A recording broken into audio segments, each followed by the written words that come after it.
எப்போ பரியரும் பெருமாள் வந்துச்சோ, அதுலேருந்து லைஃபோட ஒரு பார்ட்டா தான் நான் பார்க்குறேன். அது மாரி பல கிரியேட்டர்ஸ், பல பீப்பிள் வேற வேற ஃபார்மேட்ல, வேற வேற ஆர்ட் ஃபார்ம்லேருந்து நான் என்னோட லைஃப்ல சேர்த்துப்பேன் நானு. அந்த மாதிரி நீங்க பரியரும் பெருமாள் வந்ததுலேருந்து வாழ்க்கைய சேர்த்து தான் பார்க்குறேன் நான். இப்ப என்னோட லேண்ட்ஸ்கேப் வந்து எக்ஸ்ட்ரா இருக்கு. திருநெல்வேலி நான் போனதில்ல, பார்த்ததில்ல. எப்போ போவோம்? இப்ப நசரத் எப்போ போவோம்? பொடியங்கள எப்போ போய் பார்ப்போம்? அந்த அந்த அந்த குளத்தில நீச்சல் கத்துக் குடுப்பாங்களா? அந்த மாரி தான் வந்து நான் அத எக்ஸ்டெண்ட் பண்ணிட்டே போவேன். லைஃப்ல இடம்பெயர்தல், இப்ப தன்னிலை உணர்தல் பத்திலாம் நீங்க பேசிட்டு இருந்தீங்க. இடம்பெயர்தல் வந்து நான் அடிக்கடி வீட்ட விட்டு ஓடி வந்திருக்கேன் நான். 29 வயசுல மறுபடியும் வந்து வந்திருக்கேன். என்னால இந்த தடவ திரும்ப முடியாது. ஆனா இப்ப ஏன்னா நான் 2 விதமா பார்க்குறேன். என்னோட இருக்கிற ஃபேமிலி கூட இருக்கிற ஒரு போராட்டம், என்னோட சுயமா இருக்க ஒரு போராட்டம்.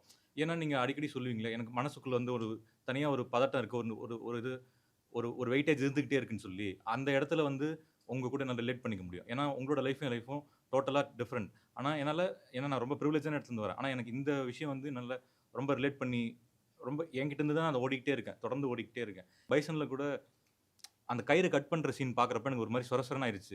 ஏன்னா நான் முடிச்சுட்டு தீபாவளிக்கு வீட்டுக்கு போறேன். வீட்டுக்கு போனா எங்க அப்பா என் கையில வந்து கயிறு ஏத்தலான்னு பார்க்குறாரு. நான் வந்து அத அனுமதிக்கல. எனக்கு இது கால்ல விழுறது, இந்த ரிச்சுவல் இதெல்லாம் பிடிக்காது. ஏன்னா அதுக்காக நான் ஃபேமிலிய விட்டுட்டு வர முடியாது. எனக்கு இருக்கிறது அவங்க தான்.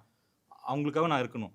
ஆனா இவங்கள எப்படி நான் மாத்தப் போறேன்? இதுலருந்து நான் வேற ஒரு லைஃப்ப கட்டமைக்க போறேன். மீதி இருக்க ஜெனரேஷனுக்கு அப்படின்ற அந்த ஒரு போராட்டம் தனியா இருக்கு. கலை வந்து எனக்கு குடுத்தது வந்து எனக்கு என்ன உங்களுக்கு தெரியாது. ஆனா படம் நீங்க பண்ணதுலருந்து நீங்க என்ன வந்து சேர்ந்திருக்கிறீங்கன்றது வந்து எனக்கு ஒரு பெரிய விஷயம். லைஃப்பா தான் நான் வந்து உங்கள அணுகுறேன். நெறைய பேர லைஃப்ல அப்படி நான் பார்த்துட்டு இருக்கேன். அதுல முக்கியமான பங்களிப்புல இப்ப நீங்க இருக்கிறீங்கன்றத நான்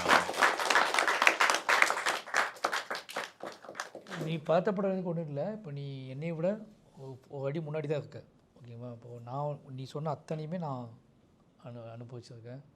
இப்போ எங்கள் அம்மா அப்பாவுக்கு இப்போயும் கடவுள் நம்பிக்கை பயங்கரமாக உண்டு. நான் வந்து மாலை போட்டிருக்கேன், வேஷம் போட்டிருக்கேன், சாமி. பட் அவங்க வாழ்க்கையை வாழ்ந்துட்டு இருந்தாங்க. அவங்களுக்குள்ளேருந்து நான் என் வாழ்க்கையை தனியாக எடுத்து வந்துட்டேன், வாழ்ந்துட்டு இருந்தேன். இப்போ யோசிச்சுப்பா, நீ வந்து என்கிட்ட பேசிகிட்டு இருக்க, நம்ம வந்து சந்தித்து பேசிகிட்டு இருக்கோம். இதுவே உன்னோட பெரிய அட்வான்டேஜ் தான். உன்னோட பெரிய நீ எனக்கு முன்னாடி எவ்வளோ ஃபார்வர்டாக இருக்கும். வயசு என்ன இப்போ? 29 வயசு. நீ ஓகேவா? 29 வயசில் இவ்வளோ பதட்டம் இருந்தாலும் நேரடியாக அது சம்மந்தப்பட்ட அல்லது அதை உனக்கு ஒரு ஆள்கிட்ட பேச முடியும் உன்னால். ஓகேங்களா? அப்போ இன்னும் நீ முன்னாடி வந்துட்ட. நான் என்னோடய காலகட்டத்துக்கும் அது ரொம்ப பின்னாடி. யார்கிட்ட இப்படிலாம் பேச முடியாது உட்காந்து. இவ்வளோ கேள்வி என்னால் உருவாக்க முடியாது. அப்போ அதுக்கு நான் பக்குவப்பட டைம் ஆகிடுச்சு. அதனால் நீ இப்போ இன்னும் சொல்ல போனால் நீ கான்ஃபிடென்ட்டாகவே இருக்கலாம். நீ பயங்கரமாக ஃபார்வர்டு. இதை விட இந்த மொத்த நீ இவ்வளோ பேசினதில் எனக்கு என்ன புரிஞ்சுக்கிட்ட அப்படின்னா, நீ உன்னை பற்றியான சரியான புரிதல் உனக்கு இருக்குது. அதுவே போதுமானது உனக்கு. Call 9498010101 to avail 1 month free internet. Krishinet, India's fastest customer support. Certified by Google, trusted by Indian Air Force, Greater Chennai Police and 20,000 families.